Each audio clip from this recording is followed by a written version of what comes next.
Mom, did my package come?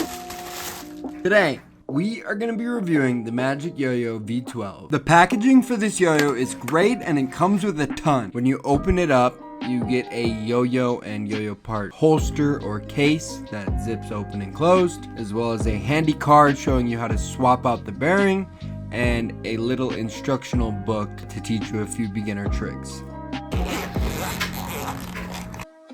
When you open up the yo-yo holster or carrying case, you get a beautiful look at their new mono metal yo-yo, 6 strings, a bearing remover tool, an axle remover tool, as well as an additional concave bearing that you can swap out for advanced unresponsive play. Here are the specs of the yo-yo. Now, my first thought was that this seems a little wide with a width of 48.3 and a diameter of only 54.3, but it actually felt really great in my hand, and I feel like wide yo-yos are kind of taking over the market right now, and this one didn't feel overly wide by any means. So here I just wanted to show the difference between the two bearings. You can use your axle remover tool to take that axle out if you have any trouble with your fingers. I didn't, but now I'm just using the bearing remover tool to take out the slim bearing that comes stock with the yo-yo and showing you the difference there between the concave and the slim. For beginner yo-yo players, or if you just want to play responsive, I recommend using that slim bearing. And for intermediate or advanced players, or if you want to play unresponsive, I recommend using that concave bearing for higher performance. But the main thing to note here is that whichever bearing that you're using, make sure you're using the axle that coincides with that bearing. For example, if you're using the slim bearing, make sure you're using the 8mm axle, and if you're using the concave bearing, make sure you're using the slightly longer 10mm in order to achieve best performance. My review of the MagicYoyo V12 consists of putting the yo-yo up to a series of tests across 4 categories. The categories are spin time, finger spin or DNA ability, shape and design, and its ability to perform a variety of tricks from beginner to intermediate to advanced. I'll explain my reasoning behind each of these categories as we get to them, so let's get right into it. The first category is spin time. Although this is definitely not the most important part of a yo-yo's quality, it can be a good general judge of the yo-yo's stability, and obviously the longer the yo-yo spins, the amount of tricks that can be done before bringing the yo-yo back to your hand increases, which can be tremendously helpful during a competition or even when showing off new tricks to friends. On the flip side, if a yo-yo cannot spin at all, no modern tricks can be done with it. Because the V12 comes unresponsive out of the box due to the slim bearing, but also includes the concave bearing in order to upgrade it to an unresponsive yo-yo, we will be testing the spin times for both. Here you can see we've already made it past 30 seconds and it is still going. Wait.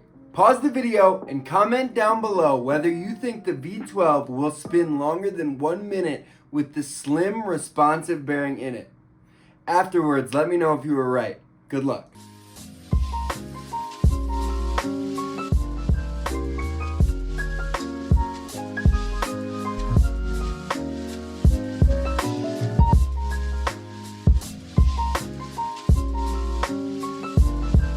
I guess not, but 53 seconds is still quite good for a responsive yo-yo, as when you're doing responsive tricks, the combos don't generally tend to last too long. Now, we're gonna time the length of the spin with the concave unresponsive bearing.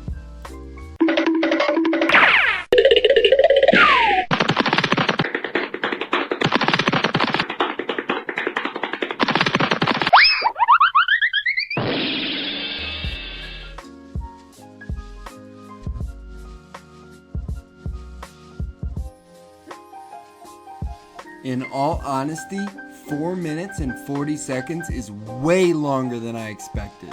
And that shows that with a hard enough throw, the V12 proves worthy of long combo. Which takes us to our next category, DNA or fingerspin ability. The V12 does come with a fingerspin dimple, although it is a tiny bit smaller than most dimples.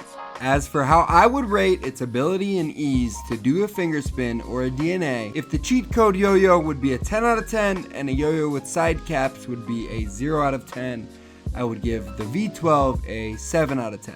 Which is still incredible for a yo-yo made to do the fingerspin. One thing I have noticed and can give you as a tip is that if you fully straighten your index finger and make it really stiff, it's going to be harder to land the DNA. Whereas if you slightly relax your non-throw hand index finger, you will be able to find the fingerspin groove a little bit easier, making your DNAs much more seamless.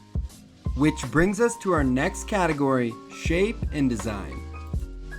I truly cannot express this enough, but when it comes to the shape and design of a yo-yo, it really comes down to a player's preference. For example, some people like really wide yo-yos, some people like slimline yo-yos, some people prefer to play responsive, some people play fixed axle. The list goes on and on. So I thought that it was important to include in a yo-yo review. However, you gotta keep in mind that each person's review is going to be different. Personally, I think the shape of this yo-yo is really great. I love H-shaped yo-yos. I love how wide it is. I think it's really fun to play with. I think the weight is really good. It makes it viable for both 1A and 5A. It's pretty easy to do the DNA on. All of these combined make the yo-yo play quite solid. And with a price point of $25 USD, I'm not afraid to take it out and I'm not worried about it getting dinged up or messed up along the way. Which brings us to our final category, which is definitely the most important. That is trick performance. What makes a great yo-yo is the yo-yo's ability to perform a variety of tricks from beginner to advanced. There is a vast market of yo-yos available.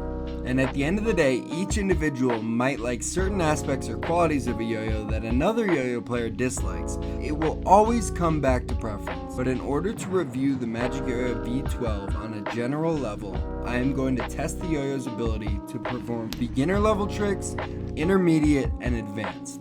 Okay, for this final segment, the trick category, I'm gonna put up each trick's name on the screen, and if you hear a ding, it means I landed the trick.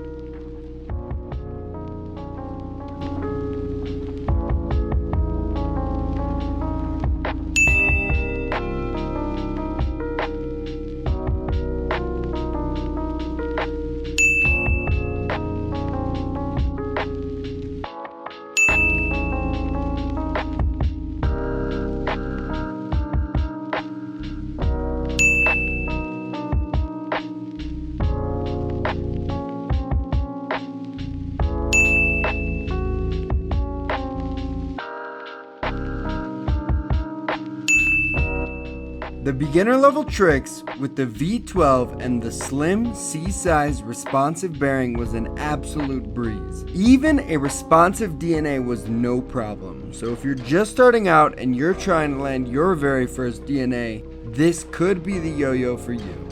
And I would definitely recommend checking it out if you're a beginner and you want to move on to more advanced tricks eventually, which we are about to do. So let's kick it up a notch and switch this bearing.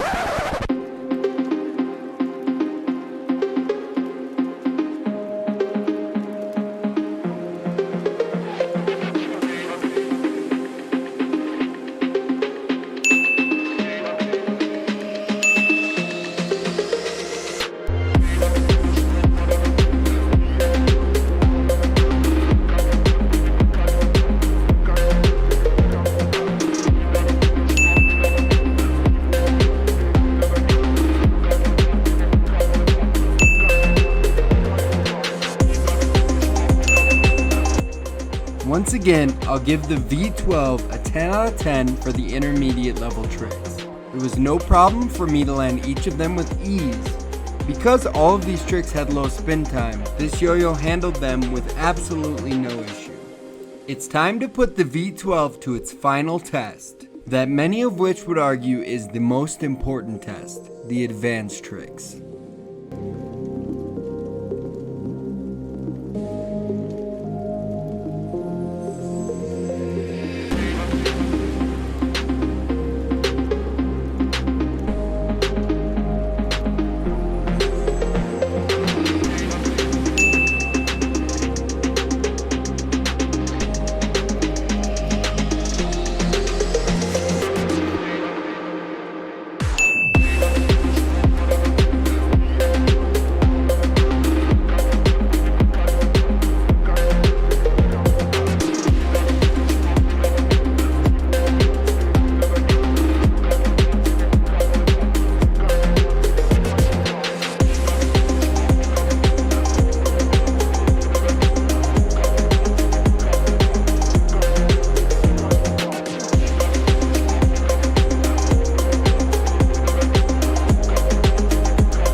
As for the advanced tricks, I'll give the V12 an 8.2 out of 10. This is because I didn't feel like it was 100% stable when I was doing horizontal tricks. It was more like 75 to 85%, although the anodization on the yo-yo provides for some amazing grinds, and the thumb grind trick I was able to create was really fun to do.